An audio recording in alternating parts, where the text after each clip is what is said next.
This is the second part of my project overviews. This one is covering the Uni project. Uni project is a universal node editor. It's a sophisticated visual node-based automation system for Maya 20 series and above. It's evolved from just being a basic node editor, and the idea initially was like, where can I put all my script pieces? Where can I put my images that I use during planning in animation? Where can I put like text notes, things like that? This is at a very simple level. This gives me like a repository to put those items into, to keep them safe and to transport them either on the scene level or to be able to import and export them. And that is really powerful because there's uh, all digital artists, when they're using DCC tools, digital content creation tools, they always have things that are part of their workflow that they're using and they get scattered. So where is an easy place to put these type of tools? Well, the easy place that I came up with was this Universal Node Editor project. I'll launch it here. It's similar to any node editor that you may have seen in the past, at least in the the ability to understand it pretty quickly when you open it up is that you can middle mouse drag and move the background around, move around the background, so it's very easy to zoom in and out. uh, it has a clearly labeled menu up at the top. You can create all these different types of buttons, image buttons. Uh, I'll go over the AI chat here in a little bit. That's fun. So you can make all these buttons, and the neat thing about the buttons is that you can edit all of the buttons, and you can also connect them to each other, which is really powerful. But even just in a standalone sense, you can get a lot of mileage as an artist just by having somewhere to put your notes or to put Python scripts or Mel scripts or whatever, batch commands, whatever is in general what is text based and is compatible with the tool. In this case, this is as a first step is being stood up in Maya, but eventually it could be stood up in Motion Builder, it could be stood up in Blender, it could be stood up in Photoshop, it could be stood up in anything, any program that can be scripted. You could utilize it for.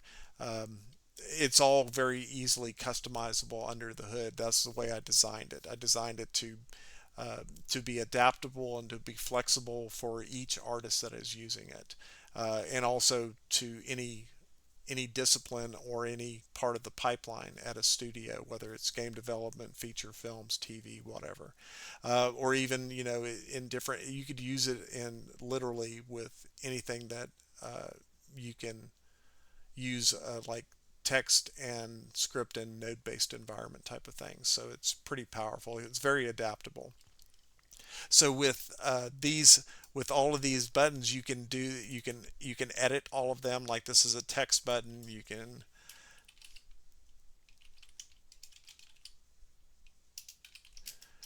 call it whatever you want. Uh, you can rename. You can use the different templates that we have. We have pass through, filter, all these different. You can log things, and these are just templates that are built into the tool. You can customize these and change it for whatever your workflow needs are. You can test, execute, you can save. Here, most things by default, Python is the first choice, but it also has access to, you can do things in Mel. Another nice thing that you can do with this that is super handy is you can drag in items, middle mouse button, and you can just drag it in and shift double click and you can create it.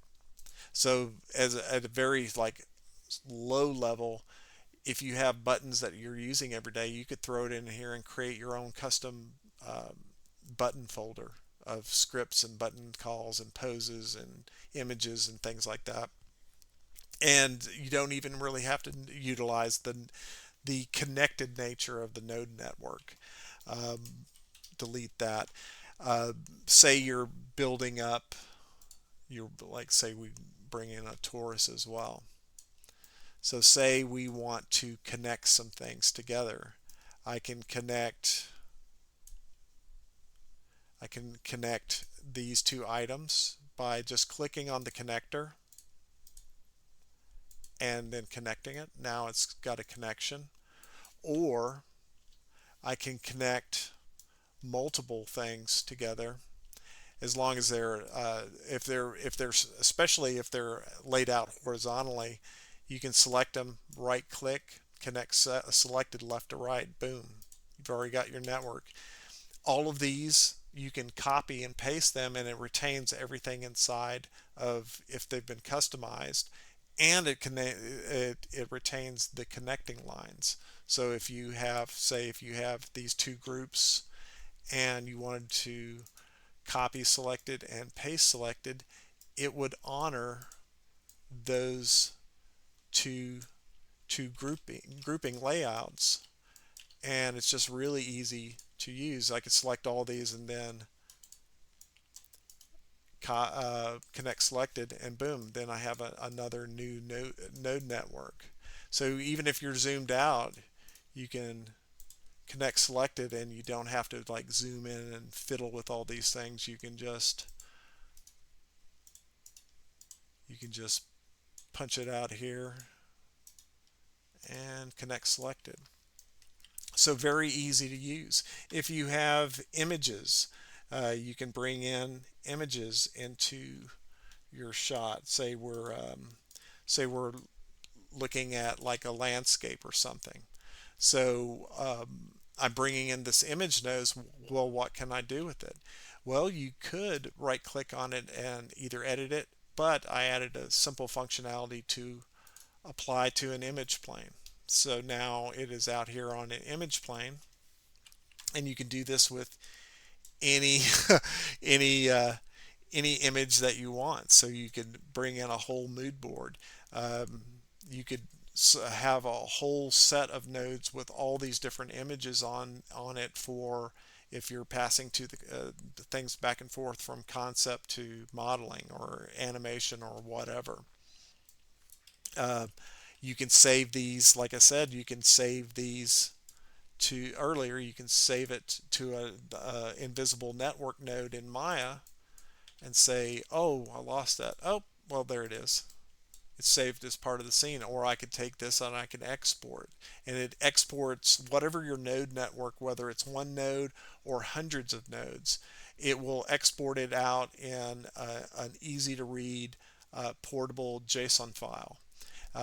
So that makes it just really easy uh, to drop into Slack if you want to kick things over to a colleague, to like some scripts that you use on every day, or a node network that processes information in production and you want to send it down the line, or if you're using an environment and you want to use it to quickly change textures on a bunch of objects, you could set up a node network to where you could iterate through different texture looks and use it for evaluation purposes. Whatever you can think of to be able to create a network that is workable and actionable, you can set it up in this tool. Some of the, will just to import a few things that I have, a few templates that I've set up, and I've quickly set up all these buttons and templates just by okay, I wonder if I could do this. Oh, I wonder if I could do that. So let's bring in this, and it's just one button, but it's got all these nested commands in here. So it's actually a little bucket of like starter items. So you could shift double click, and then you have all these items that you can manipulate, retexture, whatever you want to do. It's all just however it's configured in the button, that's what the way it'll bring it in. Let's import a little bit bigger example. So I made a little script library And these, it not only has it has a text node that gives you an overview of everything that's going on with all these commands, but you can run them just one after the other. Is I can make a grid of spheres. I can make random colored cubes, and every time I run this, because it is a little function that will just randomize these and give them different colors. So you can, every time you double click it, you get a different configuration. You can create interesting geometric designs that easy to set up. This is a lot of this functionality sort of is uh, is mirroring a little bit of things you see in tools like geometry nodes in Blender. So it just makes it really easy to do things. A circle array. So I have an array of alternating cylinders and spheres. Um, I can randomly scatter them. So if I wanted to have like maybe initiating an explosion, you could put something together like that. Let's say that we want to create a series of joints and hit enter. And if I want to select those, you think, oh, am I selecting everything? I'm going to select all of these. No, it's not selecting all of that. So let's grow the selection. It'll like it's selecting by hierarchy. You have this top node or wherever you have selected, it selects everything from beneath there. So if you have the top node, selects everything. If you just have this node, just selects everything underneath it. So it's very flexible. Anything that you can put in a scripting configuration, you can drop in here. You can select a certain amount of items, and maybe you want to batch rename it. It renamed these all from spiral to whatever specified. You can rename, you can set up specifications for what you want to rename in the script function. You can delete that. Let's say if we wanted to move the pivots on all these items over here. So we've got the pivots, it's rotating for over here. Let's recenter those pivots. So now they're all back to the way they were. Um, all these items, all the objects that are not on whole numbers, so a lot of them are translated on two decimal place values. What if you want to just snap them translation wise to a grid? You can do that, and it just slightly bumps them over so that there's no decimals on the translation numbers. You can do a scene statistics, and it gives you output that you could pass on to any other script node of what is in here is like mesh objects, total transforms, unsaved scene. It can tell you to list materials, and it gives you all the different material types that have been generated in this scene. So that can be super handy for stuff. You can clean up unknown nodes. Before, you have to go through several button clicks just to get to that. Now you can just have it, if it's something you do often, you can just have it or have it be part of your process. Um, Really handy, super flexible. Let me show a couple more items, and this will show off of some of the more advanced properties of it. Let's load in, oh, that's the wrong one. Let's import in uh, some pass-through for utilizing some local language models to where it goes from inside Maya, queries my local language models here at the house, and then passes not only information back to me, but it also can pass it and manipulate whatever is being asked to be manipulated in Maya. So you can use natural language prompting for a process like creating a whole bunch of things or retexturing things. And if you can describe the process in your prompt inside of this tool, then it will send it to the outside LLM, which will return uh, script functions, Python functions, to do what it is that you was requesting. So you don't have to know how to program. Me. You don't have to know how to program. You just have to understand how to order a logical process in whatever package you're working in. And if you're tapping into the right knowledge base inside that LLM, it will understand what you're requesting and give you functionality back. So let's do this example right here. So there's a lot of things in here. What I will do is I will focus on this is the AI model workflow. Uh, Send a prompt to a local open source LLM to pass scripting into Maya. Breakdown of this two node network. We have the AI model node.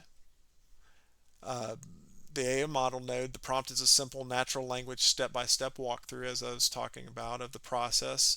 Additional requirements can be specified for more complex dependencies. And then this is the example prompt. So we'll go through this process right here. Is this first one is that we have read the value of the selected object on the Z rotation, add 45 positive 45 to current Z rotation value of selected object, and then I gave it an example. So it's like a word problem. So it tells you the logic of what you're trying to do, and that helps the LLM that you're querying for help. It helps it come up with a better zero shot solution for your request. Um, so, and then it has commands down here.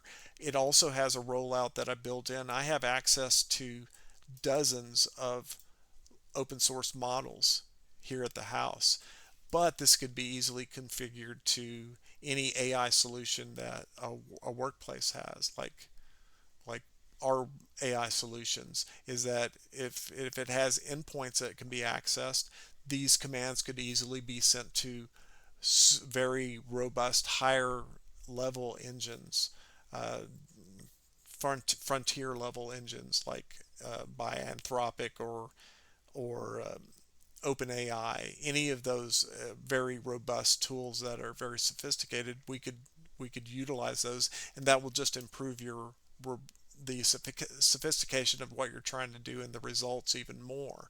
So I will cancel out of that. And what we can do is I will demo this. I'll move this over here so I can see it. So let's create a polygonal torus. Go to perspective view, and then we will, what is this asking for? So I need to select the object. So it's just going to rotate it in Z. So I'll select the object and then I will run it. And this is this is LM Studio. This is where it's calling. It goes from inside Maya, it calls to the local model, and then it'll process the results. So we right click, execute downstream, because we want to pass this information downstream. And what this node over here is this is called a code runner, and it's set up in a template, so you can just easily drop it into any scene. And there's nothing special about this node that I have here. I can add another script node, go in, change it to code runner,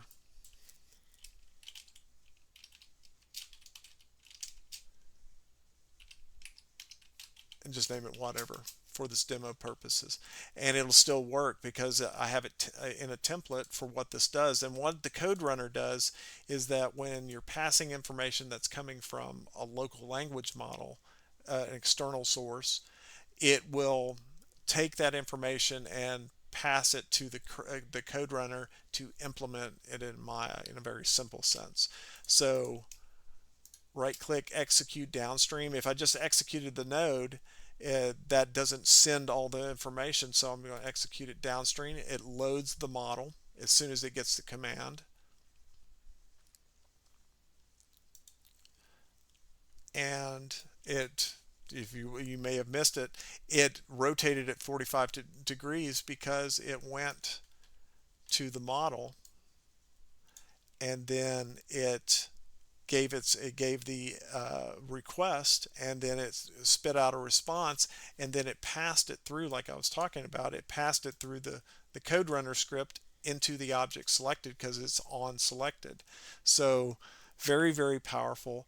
But it's not keyframing any of this information. I could have had a set key, but this is an example. So we'll execute it again, and it rotates it again. But all it's doing is sending the same natural language response uh, to the whatever LLM of choice, and then it's performing the function. Now let's say we wanted to go to another example. Let's make a so let's create a polygonal cone, and then this next command here is that it's basically the same command that I had in this first example, but then I added a natural language request to set a keyframe on selected object on the X rotation channel only, then as the other prompt, read the selected values on the X rotation, add 45, and so on. So now when I do this, there's no keyframes on here. Send the request, it processes, and bam, sets a key and rotates at 45 degrees. Very, very powerful. We can do it again. Move to a different keyframe, and it increments it. And now, because I had set a keyframe, now I'm able to record values.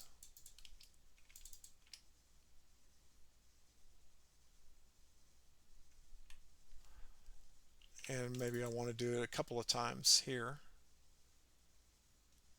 And the really fun thing about it is that all of this information, it's sending it over here to the script editor, and it actually prints out the function calls. I haven't gotten this hooked up yet, but I can take all of this information, and it just gave me a script that I can put over here and save off. So it's generating useful scripting information from natural language prompts that I can harvest and save off for later save it off in a node, like say, oh, I want this artist to do this, this, and this.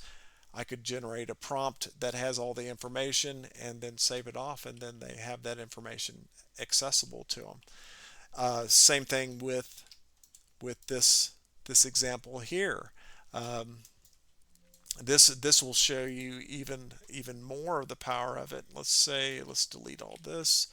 So let's say we're going to want to create an array of 50 default size polygonal cylinders. And then do not rotate the cylinders, translation only, and then rotate all odd number cylinders at the very last step 90 degrees. So it's going to create this translated grid array of cylinders, and then all the odd named ones, it will rotate them 90 degrees. So let's give that a shot and see what it does. Sending the request.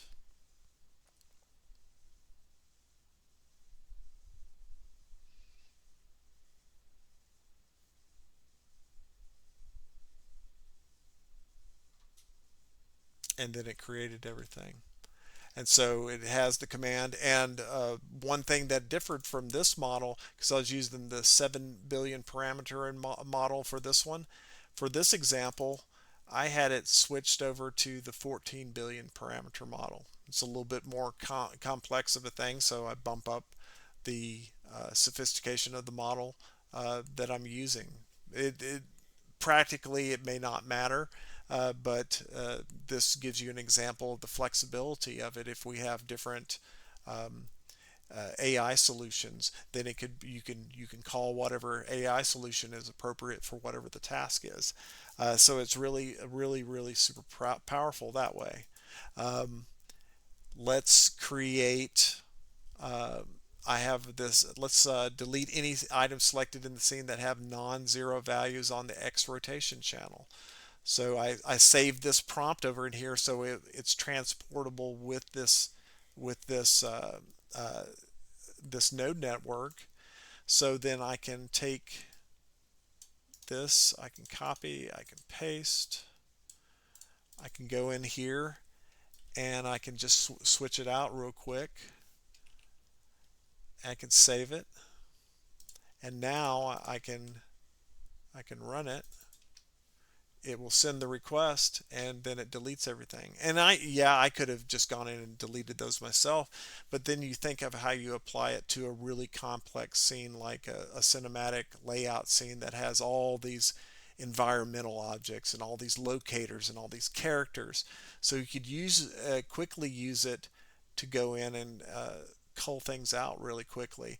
And the reason why I'm using these AI nodes is that maybe it is a complex request that has a lot of steps to it, and I don't know how to code that all out.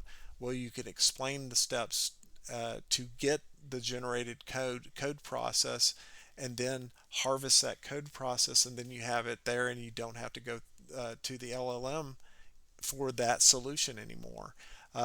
It allows you to build up these libraries of useful actionable tools that you can export, save, share, whatever you want to do, and run sophisticated node networks. One other good example is for, delete all these, let's import in um, a scene builder example. And this is sort of a prototype idea. Say we have some images here that we want to get some information out of. Um, this is an analysis. I'll put this over here. So what I'll do is I'll create a new text node and I'll put it over here. I'll hook it up. So now that it's hooking up, it can pass information, can get passed from here and be stored as an output. And this is simply the scene builder from AI description, and this is a custom node that uh, Claude and I created that will do all of these things to where it can send this image to a vision model and analyze it for certain things.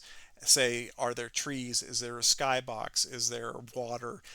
Look for different things, and then it can preload proxy setups based off of like concept art or images of scenery or things like that.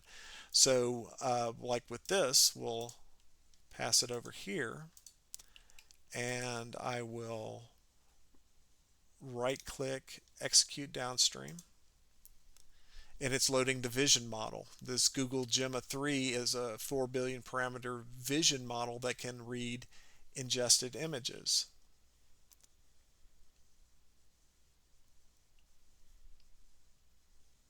And here we see it's like, oh, that's a sphere. But what it did is it took a look at the image and it said, oh, there's a skybox, so let me put a skybox in there. There's ground, let me put a ground plane in there. Oh, there's mountains, so it made a cone. And these are just proxy images just to display the technology. Oh, it there's trees, so here's some proxy trees. And it did this based off of a visual inspection of this image, and it did this preloader. So you could make this as sophisticated as you have the ability to know how to put it together, and it saves all of this the output of its analysis. It analyzes everything. It says sky and atmosphere, mountains, forest, and it's identifying things that in the script it says, oh, I can make a proxy of this. Oh, I can make a proxy of this. It's because it has categories that it's being assigned, like landscape, sky, trees, clouds, stuff like that. And it's saying, okay, let's this image that came in, I need to put, say, 500 trees in here. It could easily, it's like estimate how many trees are in the seed and put scene and put proxies in there, lay them out in an array. You can set all these things up to do this. Um, let's let's take a look at this other image and send it through the same process. Describe this image in detail. You're a 3D generalist, but it's going through the same script call of a scene builder. So it's going to be looking for all of these landmarks to make a proxy scene with. But in this case, there are much fewer landmarks. Delete that. And so we'll hook this up and we'll send it through the process. It's sending it through. It's analyzing it.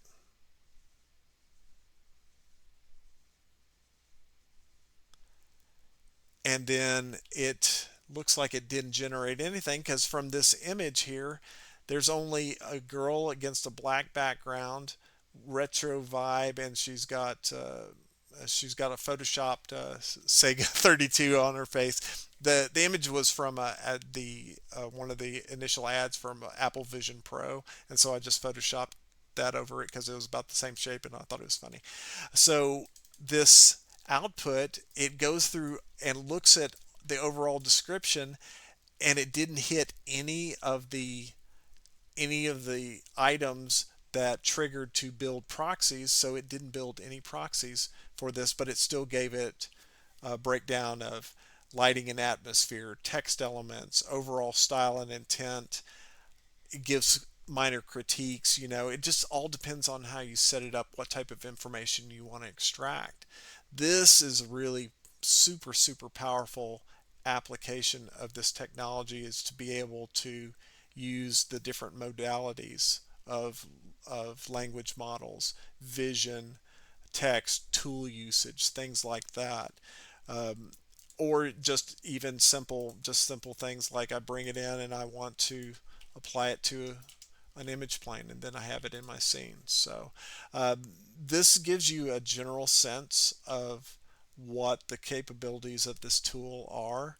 It's this and whatever you really want it to be. So these are the two projects that I've done in less than 2 months, and this is all outside of my ability as far as coding goes, but not side out of my experience and my ability to use supervisory skills to guide um, AI tools and assets as additional outsource elements to be utilized. So anybody with that type of knowledge and experience should be able to really take advantage of tools like this and use them to leverage work in various ways.